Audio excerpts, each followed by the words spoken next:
If you're just joining us, welcome to our session today. This is a conversation on the topic of women in finance, and we're here to discuss all the different areas of being a woman in this industry, leading businesses, trying to grow, whether you're already running a firm or looking to start a firm, whether you're looking to just grow professionally, personally. We're truly going to cover it all today. Burnout, all the different topics that we've heard, from our community, but also from outside of our community, from women who are in the thick of, the struggle or in their careers and trying to navigate. And we have some amazing members who have stepped up to the plate to speak on today's panel. And we're going to do some formal introductions here in a second. I still have a few people hopping in.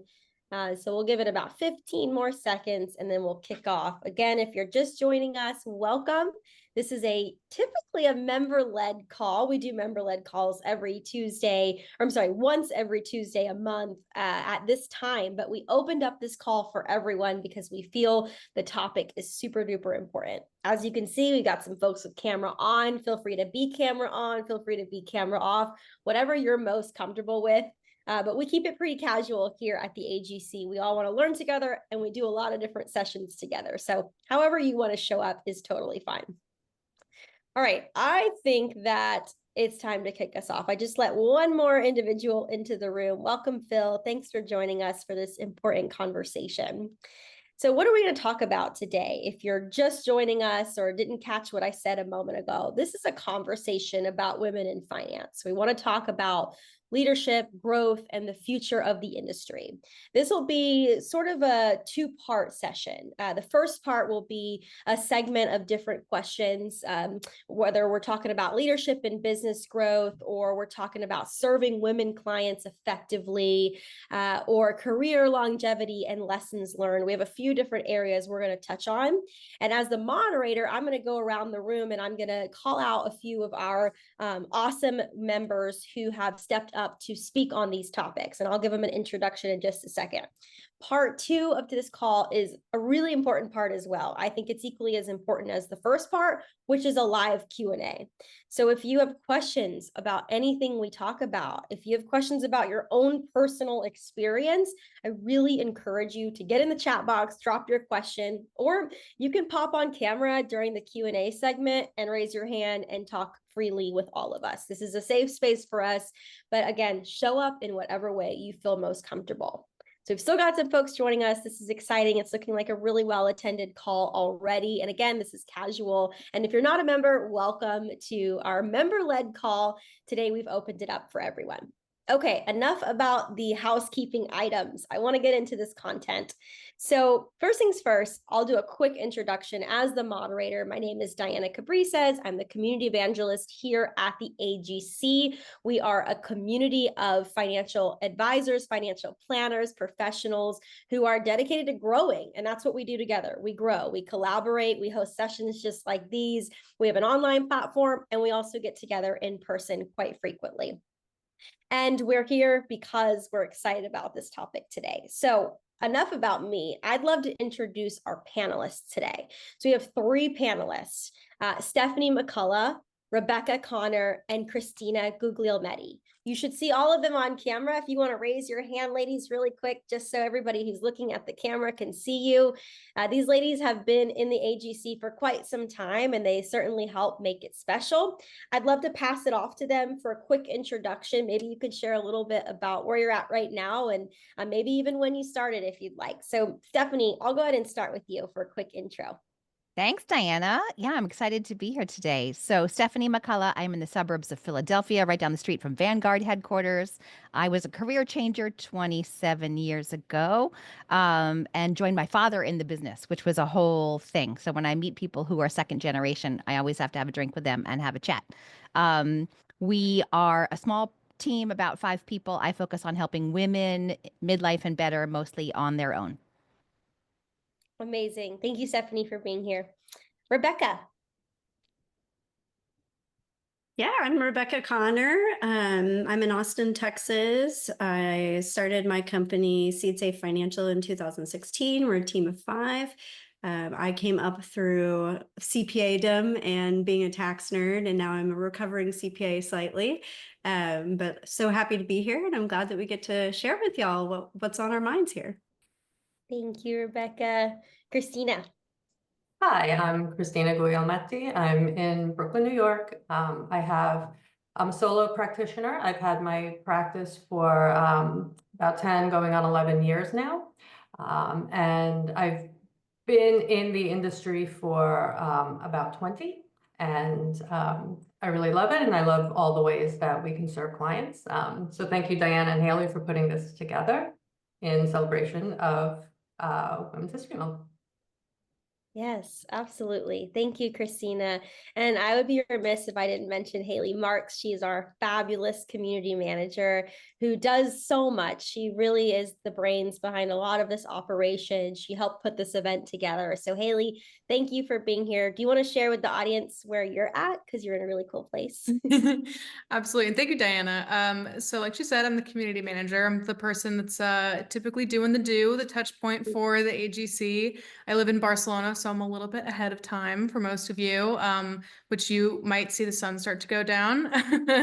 And I absolutely love the AGC. If you guys have any questions about the community, want to be involved, just let me know. You can shoot me a message in the chat. I know we're going to do an announcement about our discovery session a little bit later, but happy to be here and really going to enjoy this conversation. Yay. Thank you, Haley. Okay. All right. So let's get started. So I mentioned before, we're going to have, two different sections of today's call. And in our first section, we're going to go through and touch on a few different topics. So we're going to start with leadership and business growth as a woman in finance and really in this industry, however you want to refer to it as. All right. So my first question is, some women advisors evolve from solo practitioners to firm owners. And I'm interested in hearing from our panelists, what were some of the pivotal moments or mindset shifts that helped you step into leadership and grow your business? And alternatively, maybe you've found or thought that this is maybe not necessary for you. Maybe that's not something that you want to do. Cristina, let's start with you. Yeah, so as I mentioned, I am currently a solo. I don't have plans right now to build a team. I do like my setup as it is, but that's always a question of what do I want the next 5 years to look like? Is that a permanent decision? Is there a way to combine the two things? Can I expand a team and still preserve the lifestyle that I want without overcommitting myself, and also doing the work that I actually want to do, which is the planning with clients. So that's where I am, and I would say it's probably never going to be a final decision. I think that's important to know. Just where you are right now doesn't necessarily mean you'll be there in 5 or 10 years from now. Rebecca, I know you have an interesting story. You're a little bit more in that growth mode. How about you? Yeah. So when I started this firm, I thought I was going to be solo. XYPN had just launched. I'd been listening to a lot of podcasts about solo, like it's amazing. You get all this flexibility. You can do all these things. And for me, what I realized out of the gate in the first 3 months was that I was bringing on like 10 clients a month, and it just was not sustainable to be solo. So out of, sheer, I just have to grow a little bit, I brought on a paraplanner, and I enjoyed that relationship so much. And I found it so rewarding to have a teammate that I actually realized I want more. I want to be able to have a team. I want to be able to enjoy this together, but not give up the flexibility. And so for me, we're now a team of 5, and I still work on average 25 to 30 hours a week so I can spend a lot more time with my kids. So I think it's possible, whether it's solo or growth mode, you can still find that right dynamic for you and be in control of your destiny. Absolutely. Thank you for sharing that. I think it's important we realize that, there's 2 sides to everything. I think some of us might think going one way or the other might turn out to be a specific way, but truthfully, both of your stories and experiences here show that there's freedom and flexibility really on both ends. So Stephanie, I'll round about with you. I know you have a unique journey as far as, taking on your dad's practice. Anything you want to add?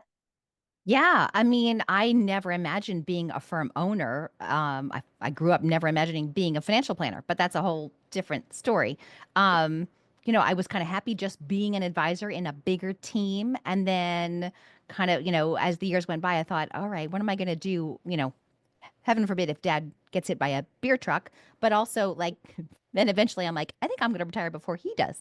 Um, so he finally retired in 2019 and the team shrunk a little bit. We left our broker dealer at that time. So we're RIA only now. We were hybrid before that. And a lot of the other advisors didn't want to come along. So it ended up just being 2 advisors and two other team members. We have added another since then. But I kind of think I went from like panic at the thought of, oh, what if I'm in charge one day to, yeah, I'm ready to be in charge one day, right? I feel like I know how I want to run this. I've seen different ways that, role models that I would want to follow and some that I would not want to follow.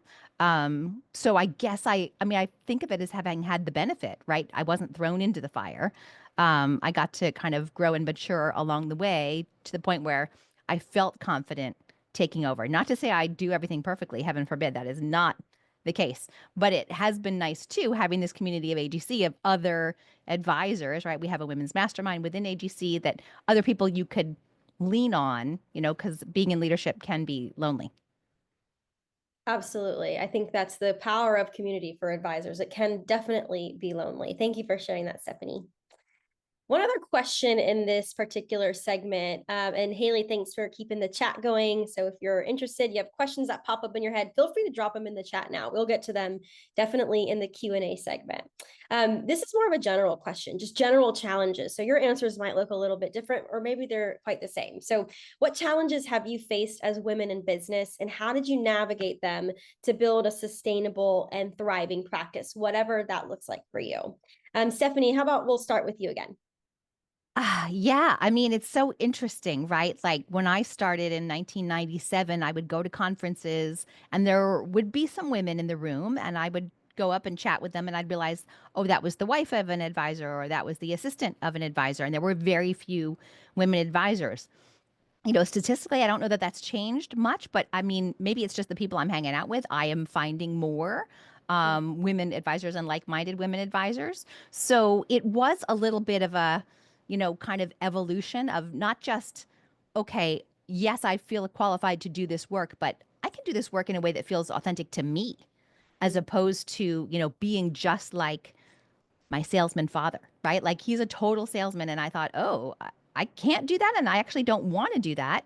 And then eventually, like, oh, I don't have to do that. I can have authentic conversations with people about their money and they want to work with me as opposed to being a salesy person. So that's been kind of, my evolution throughout. Absolutely. I love that. Thank you for sharing. Rebecca, how about you? Yeah, I mean, I certainly agree. In the beginning that there weren't that many women to find, but now, thank you, AGC and others.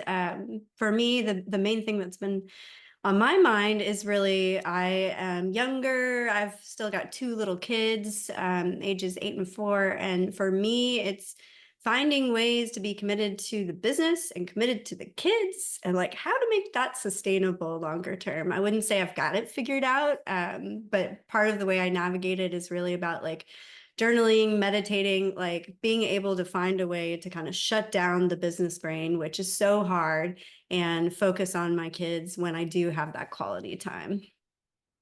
And this is a challenge I think so many women have, and maybe what's even preventing women from entering the industry. And to speak to what Stephanie said too, like you can build it to how you want to run it, and that is possible. So I'm not sure exactly the makeup of our audience today, but if you're here and you're like, yes, like this has been something that's been on my mind, like we've got some great resources and people here that you can chat with. Cristina, how about you?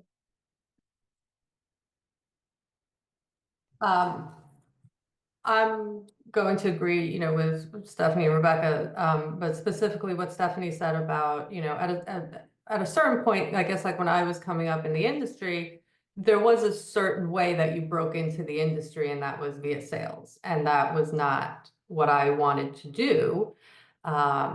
And I kind of caught the tail end of that, where, you know, I was being told that, like, you know, like you have to cold call, you have to, you know, give us your list of, you know, your friends and family, and, you know, so we could sell them life insurance. And that's just, there's no other way to do this. But then it became pretty clear that there were other ways to do it. And now I think the word has gotten out that, yeah, like, you know, that's kind of being left in the dust, I think, a little bit. So I think for women especially, like, if that kind of model, you know, was quite difficult to deal with. It should have been difficult for everybody to deal with, but I resisted that a lot, until I realized that, no, like, you know, there is another way, and let's do it the other way. So that I guess was the biggest challenge. I don't know if it's specifically because I was a woman, but like, having to get past this hurdle of, oh, if I want to help people with their money, I have to sell them something. Mm-hmm. Absolutely. I think, you know, we bring a lot different energy to the table. We bring a different side of our brain that we're using to the table as women. We're highly creative. We're intuitive. We don't have to do that hard sales pitch, right? We can just talk to people. That's actually one of our gifts. So I have to agree. And really, this applies to any woman in business, not just women in financial planning or wealth management. It's really for women in all areas of business and all industries. Let's talk a little bit more about women specifically as clients. We all know what's, you know, the sort of shift that's happening in the last 10, 20, 30, 40 years as women are stepping into more leadership positions at a slow pace, but it's still happening. Women are also becoming more of the head of household. Or, you know, the divorce rate has grown, so women are working and they're stepping into more financial power than ever before, I would say. I'm curious how you would each approach engaging female clients in a way that feels truly authentic and impactful. And just so you all know, we're now moving into this serving women clients effectively segment. Stephanie, let's start with you. Yeah, I mean, this has become my real focus over the past, I don't know, 12, 13 years. And what I have come to believe is that we need to start the conversation not with money, not with the numbers, right? Because money's just the tool to create the life that we're hoping to live, right? To make the impact we want to have in the world, to take care of ourselves and our people. So we've got to talk about all that other stuff first, right? The money is just like, we'll line that up later once we know what jobs the money has to play. And then I would also say, like, recognize that it's going to be emotional, right? Like, I don't meet with many clients in person anymore, but when I do, there's a box of tissues on the table, because if we're not talking about the things that are emotional, in my mind, we're not doing it right, right? Money touches all those personal things. So we're going to talk about relationships and feelings of security and feelings of vulnerability and what you worry about and your relationships with your parents and how you grew up and all that stuff. And it really should be emotional, in my opinion. And emotion is such a powerful driver, a powerful motivator. So I love that. Thank you, Stephanie. Cristina, how about you? Yeah, often prospects, you know, men and women, you know, will come to me with the intention of talking about their investments. And that might be one of the things that prompted them to reach out, is that they have some question about their investments, they're feeling stressed about their investments, something, but that's like kind of top of mind. But we don't get into that for a while. You know, I need to understand, where are they today? What's happening in their lives today? You know, what's important to them? What are their values? And then that will help answer the investment question. But that has to be put in context of so many other moving parts of their lives and their financial lives specifically, but their lives generally. So I think once they realize that, you know, it is quite all encompassing, and you can't just talk about one thing in a vacuum, then they realize, like, how powerful everything is. Absolutely. And so connected as well. Thank you, Cristina. And Rebecca, I know you're a registered life planner, so I'd love for you to weigh in on this question, and maybe you can even share what that means. I know we have a few registered life planners in the AGC. Yeah. When you were talking about like, what's different for women is I really got called to being a registered life planner because it was like, man, like I get the quantitative aspects of money and how important it is, but like we're leaving out the emotional, and without that emotional connection, like how do we get the oomph to do what we need to do? And so when I found George Kinder and his methods of thinking about it from like, hey, people are on this hamster wheel, let's pull it out and really talk about like what's your most fulfilled life? Like, like what would happen if you were to pass away in 5 years? Like if you knew that was coming, how would you prepare? Like, it was just these questions that were coming from a very different place that were really about like, what's of value? Like, how can we make sure that we're not just doing the things we're supposed to do, but we're doing the things that are going to support your life longer term. And so we do family values exercises with our clients where it's like, hey, if we're going to spend money, I can't tell you what to spend money on, but I want to know that it's really in alignment with your values. And like, let's look at it from that lens. We'll talk about money stories, like has been mentioned already before, because we know how powerful that can be as a motivator or something that gets in the way. And so it's really about like separating the shoulds in our life from what the values are and how we can really re-engineer money to support that. And that's what I enjoy most about working with women in this new way, because I think it speaks a lot better than the traditional salesman aspects or talking about the investment returns. Which so many people don't even really care that much to talk about, right? There's so many other things on their mind as to why they're here to see you. Not everyone, of course, but as a female client, I can attest to a lot of what you said, especially the money stories piece. The minute that a financial coach I had worked with in the past brought up money stories, I was like, what? And whoa, that went deep. So thank you, Rebecca, for weighing in on that. All right, one more question about serving women clients effectively. And we're getting some great questions in the chat about this topic. We will definitely get to those questions in the Q&A. What challenges do you think women face when working with financial advisors or financial planners even? And how can we do better to bridge that gap? Stephanie, let's start with you on this one. I mean, because I tend to hang out with folks who are like-minded to me, I'm always surprised when I talk to women and hear stories about interactions they've had with other advisors out there.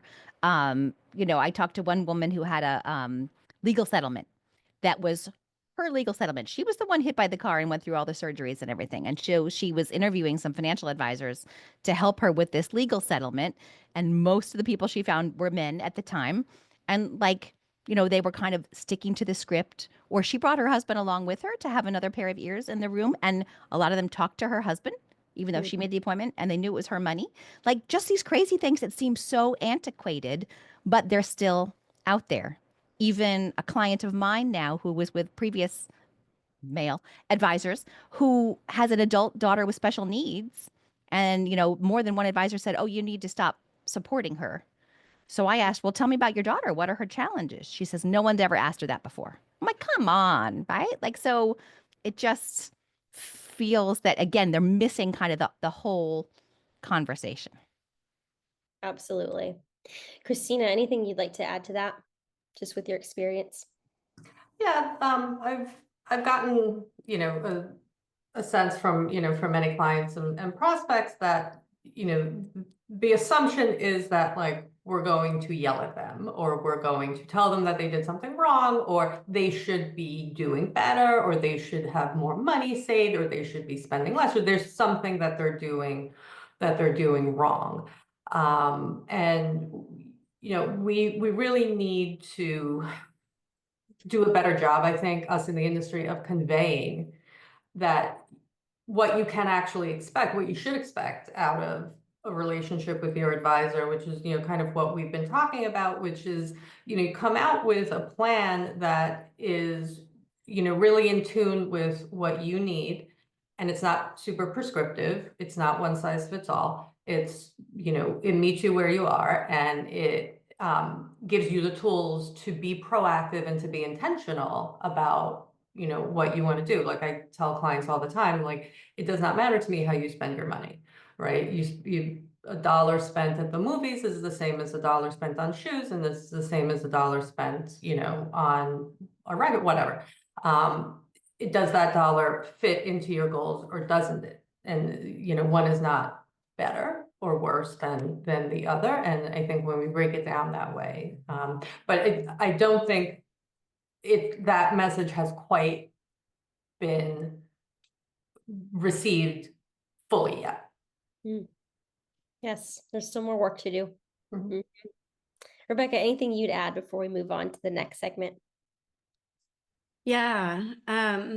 I mean, a lot of the women that I've worked with, this has been their first time talking to a financial advisor, and I get a lot of fear and a lot of shame for not having a better understanding. And it kind of comes back to, for me, is like, we all grew up different ways. So back to the money stories, we all grew up different ways. But a lot of times what I find with women is that, maybe the dad didn't think it was important to tell them about money and teach them about money, or the mom wasn't as involved in money, and so she wouldn't feel as powerful. And those stories continue down. And so that's another thing, again, with life planning, where it's just like finding ways to help women not feel scared, like they've mentioned before, and finding ways to open that door from fear and shame to really like empowerment. And how can we give their money that bigger purpose and like frame it as empowerment to allow them to move forward. It's wonderful. And I know we've got a question on just attracting female clients in the chat. So maybe we can go a little bit deeper on these points. So let's move along to the next segment. So this one's on career longevity and lessons learned. The first question is, every career has defining moments, times of doubt, exhaustion, or major change.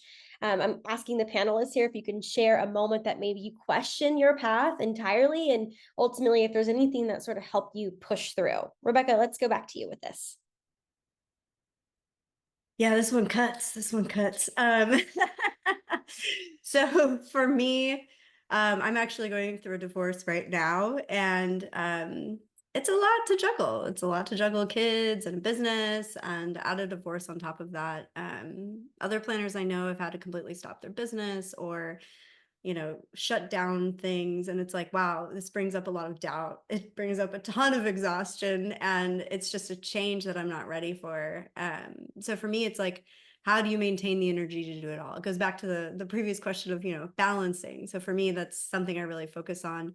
And being able to have my employees support me through this process is so helpful. So like, I think pushing through is really about like your support network. Who can you bring in to help you through this? And as a business owner, like, we think everything has to be on us, but maybe it doesn't, right? We can find those resources, whether it's coaches, therapists, contract workers, et cetera, like really giving yourself the space to do that.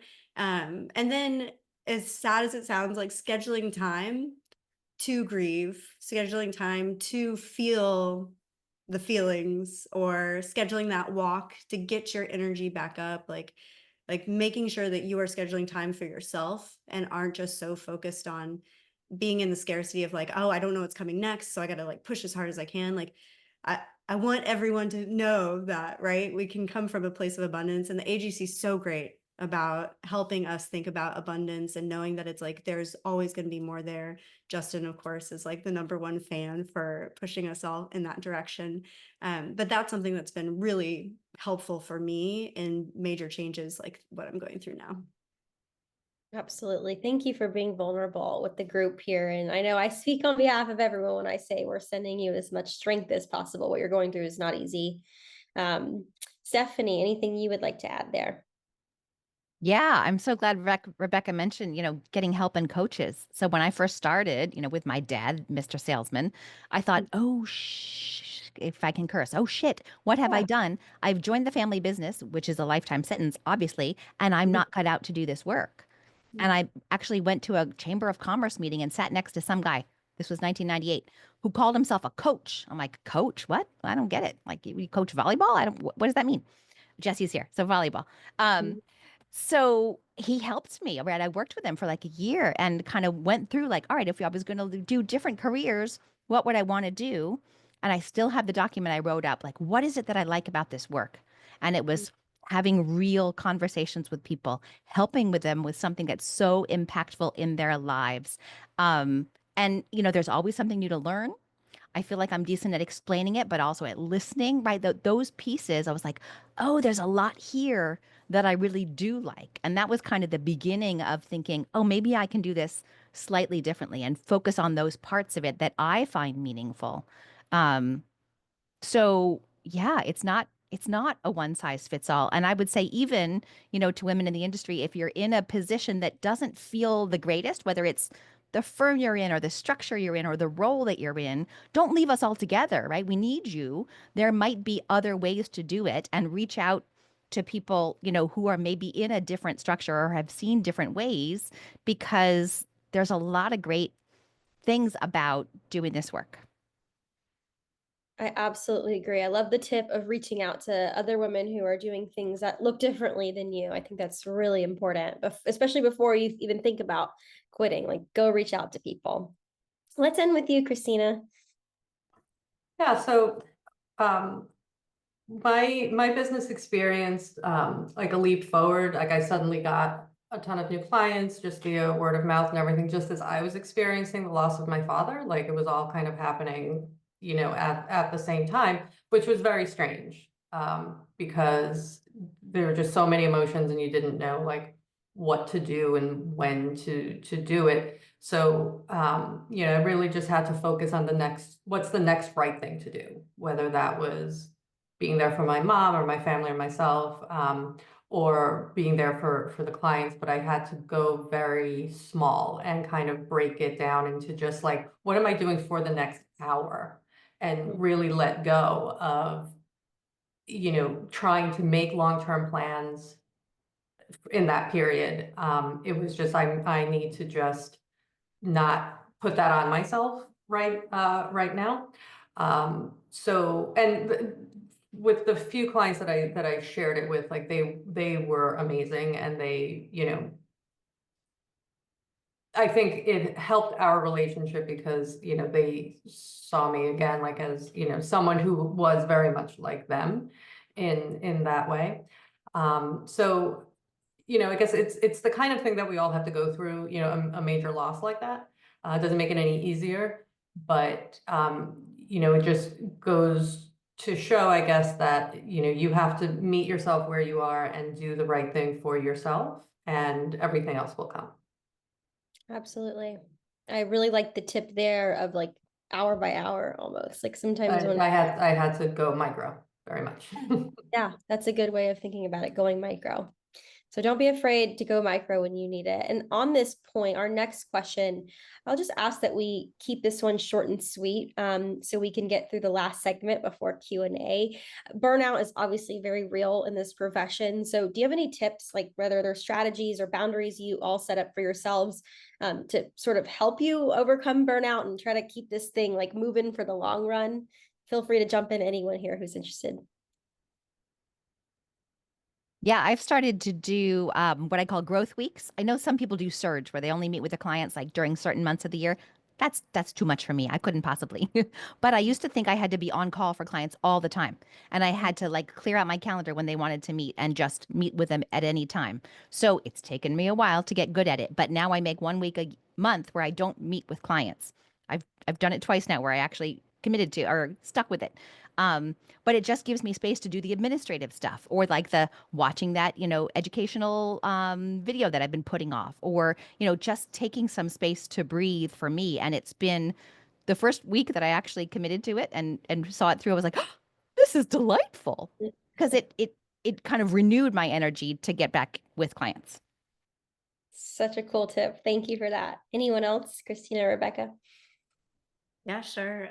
We do work on searches through the year, but I find it helpful because I can really like focus on one type of conversation and like one set of issues and think about things like very strategically in that way. And so being able to kind of like have I wouldn't say totally repetitive work, but being able to have like those kind of like degrees of like, oh, this is what we're focusing on right now. That really helps me manage my energy, and we'll do it in 2 months chunks. And then also, I am huge about like setting up your weekly calendar for success. So like I only take client meetings on certain days. I do all my one-on-ones with my team on a certain day. Like it really helps me manage my energy from that perspective as well. That's awesome. When I ran a big team at the last company I worked for, I did the same thing. Like I was like, okay, I'm going to focus on team on Friday, and I'll focus on like marketing on Tuesday. And like, that's definitely a, like, you know, I read like a CEO mentality. You have to learn to bucket these things mentally. Cristina, anything that you would add? Yeah, calendar management is huge for me as well. And you also don't have to commit to one ideal week forever. Like it may look very different. I don't do Surge, but it may look very different for me, like in, let's say, the summer and the fall than it does in the spring and the winter, or something. But also I'm kind of the opposite of Rebecca, where I get a little bit more energy from doing something a little bit different every day. And in that way. So, most of my clients start with me with just a project. And so that's where we'll go like, you know, quite deep. We'll do a comprehensive plan for them. And that I find gives me energy, because even though there's a lot of commonality, there's something different enough about every case that there's something new to learn, there's something new to research, there's some new skill to pick up. So that, you know, I get quite a bit of energy from that too. But I've also learned that there's only so many meetings you can take in a week, right?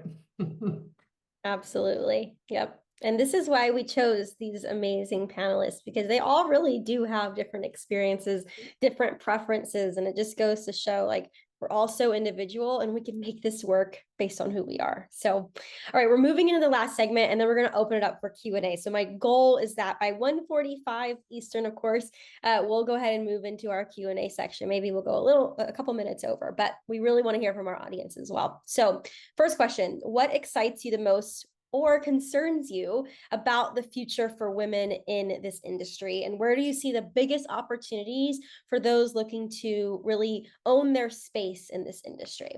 Stephanie, I'll start with you. Yeah, I think there's a misconception. Kind of, you know, a few years ago it was about the robo advisors, and now it's kind of AI, like, oh, they're going to leave the human advisors in the dust. They're not going to need human beings anymore to do this money stuff. And I think that's kind of baloney, right?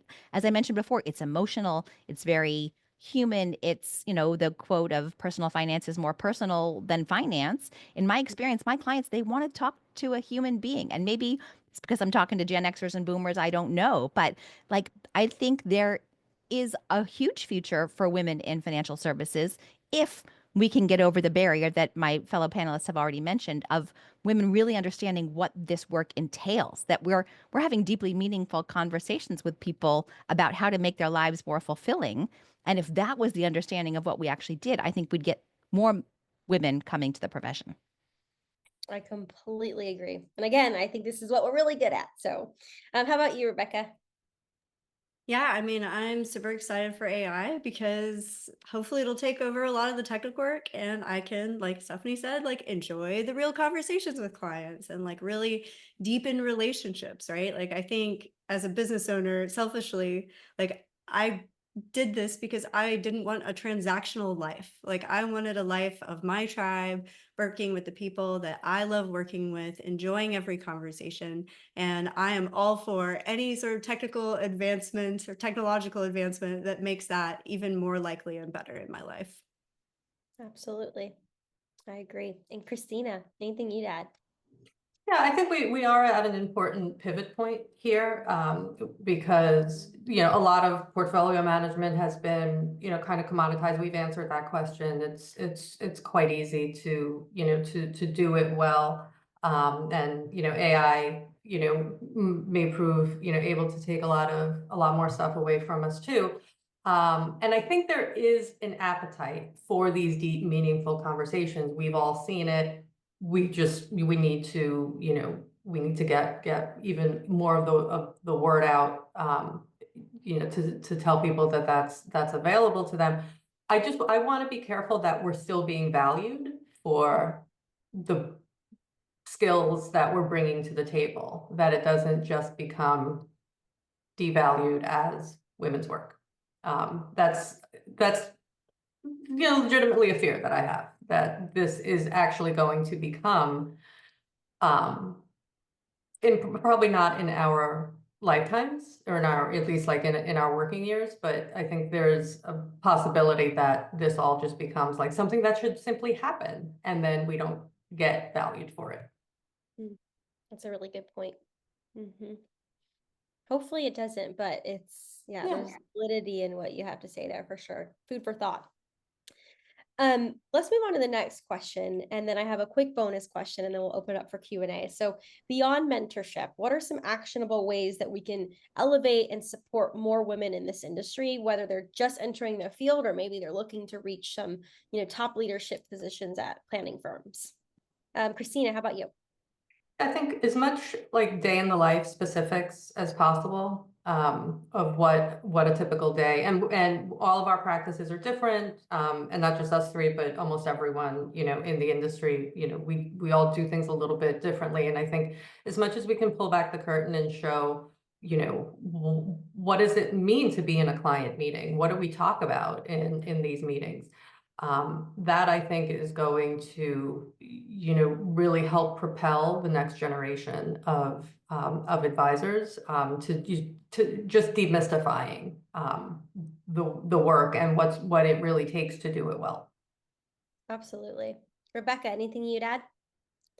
Yeah, I'd love to see more internship programs like financial planner in residence, right? Where you get a lot of what Cristina was talking about, of like getting to see the day-to-day, getting to know like what you're getting into or not. Because I think like at bigger firms, you're kind of more of a cog in the wheel. And so like you really just have one role.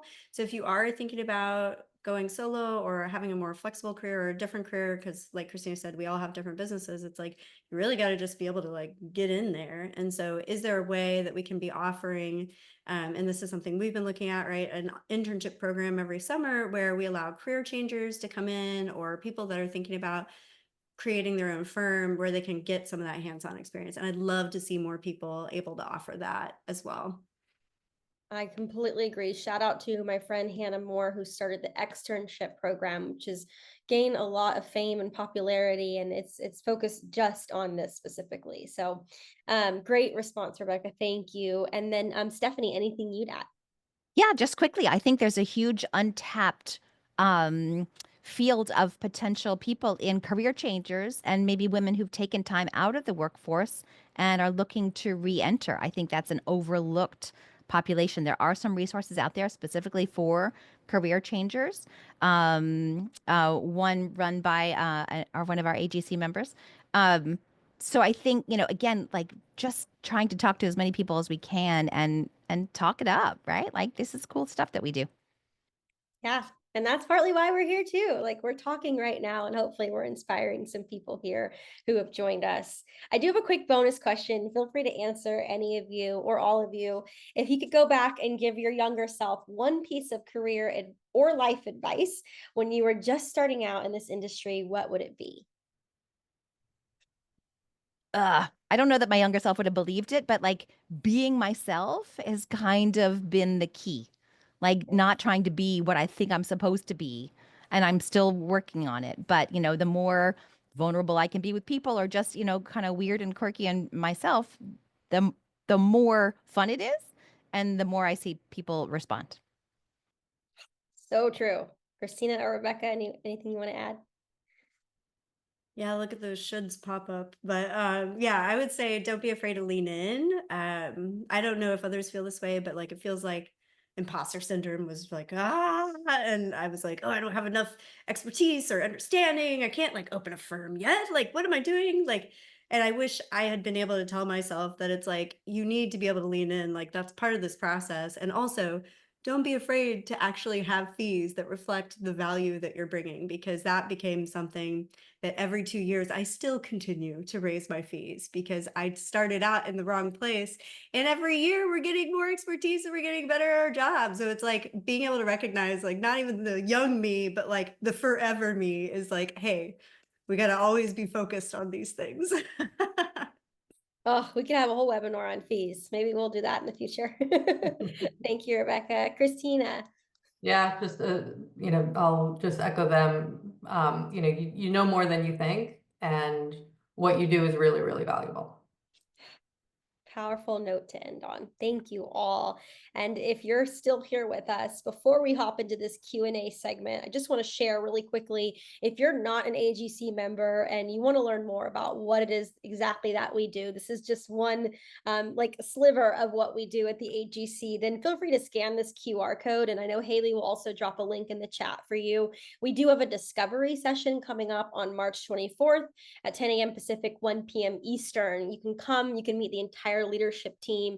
We talk through who we are, who we serve, if you're a right fit for us. We'll even give you a little sneak peek tour of the community platform that we use and talk about some of our upcoming events you might be interested in joining. This is a free session. We do have an open enrollment period coming up. So we only do certain periods where we bring on new members. So if you're interested, feel free to scan this QR code here.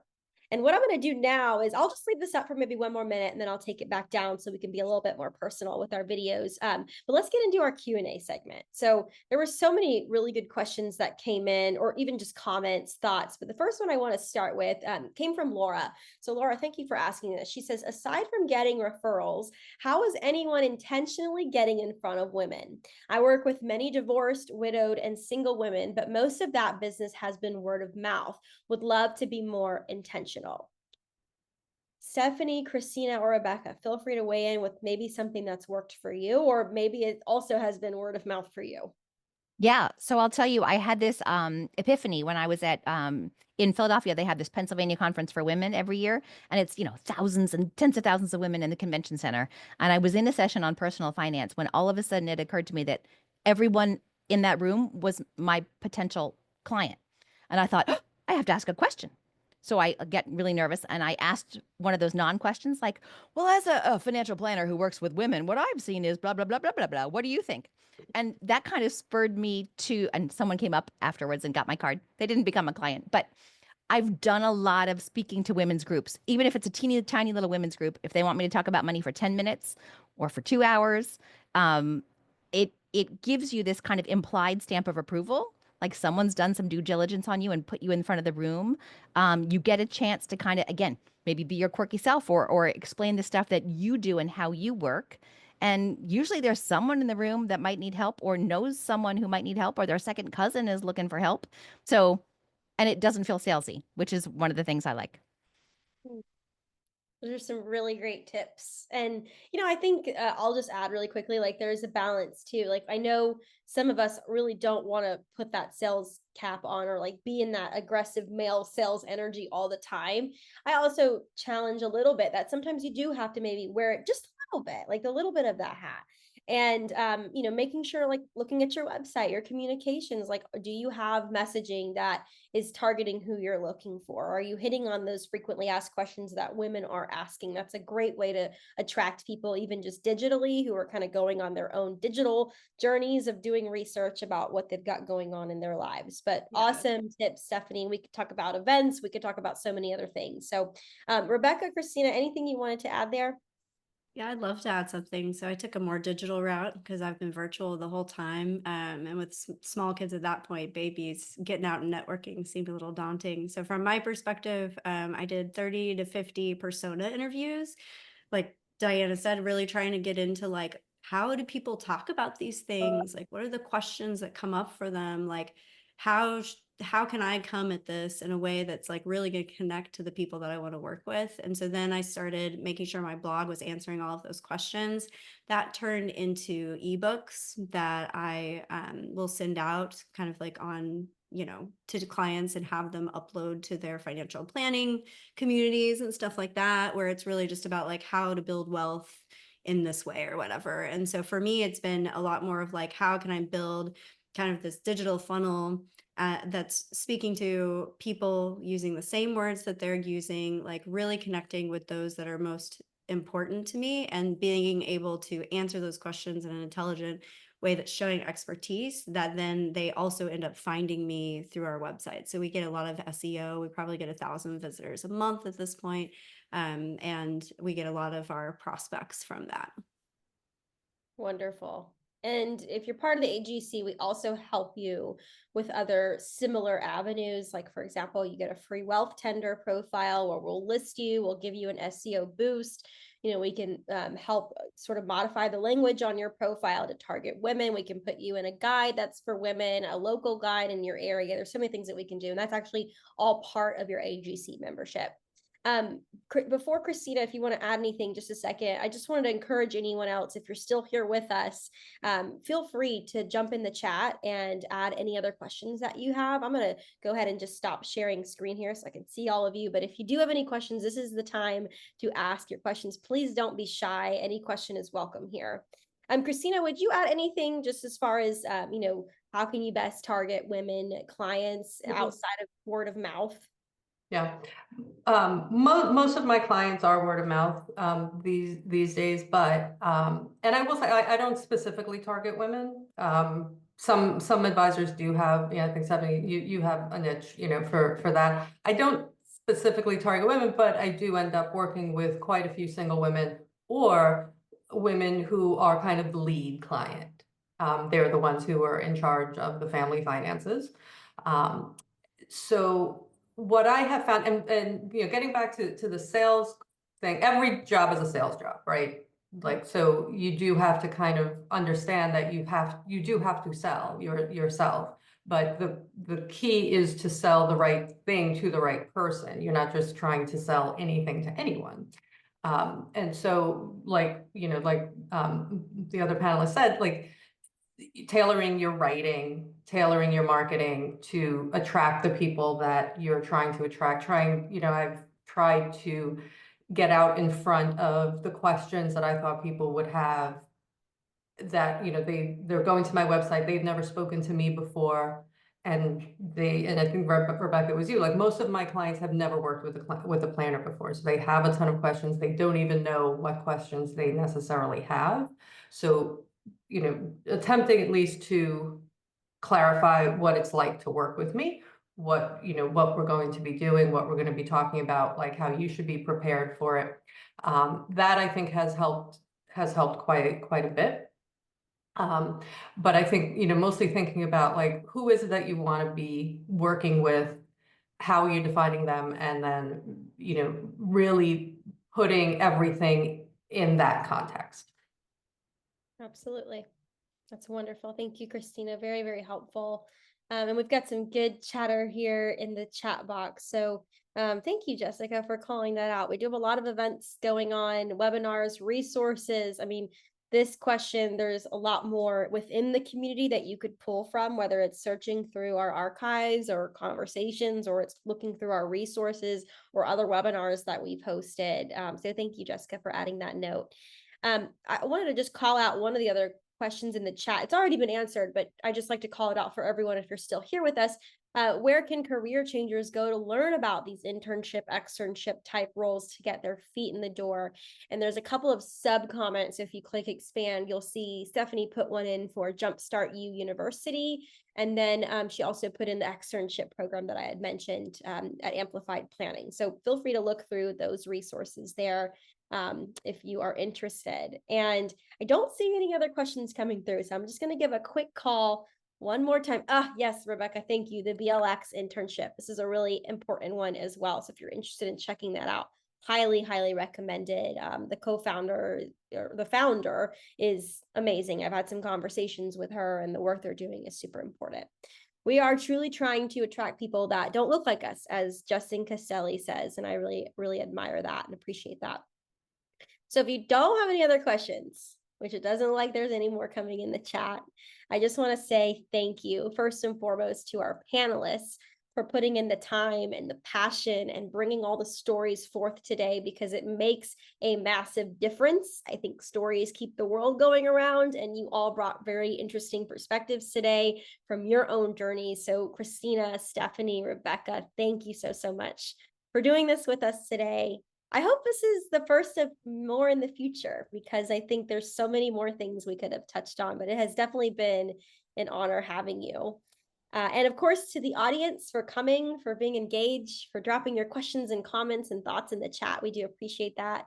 And Haley for organizing all of this as our awesome community manager. So with that, I'd say we'll end here. If you're interested in learning more about the AGC, again, join us for that discovery session. The links are in the chat, and I hope that all of you have a wonderful rest of your Tuesday. We'll see you on the next call. Thank you all. Bye, everyone. Thanks for coming. Thanks, everyone.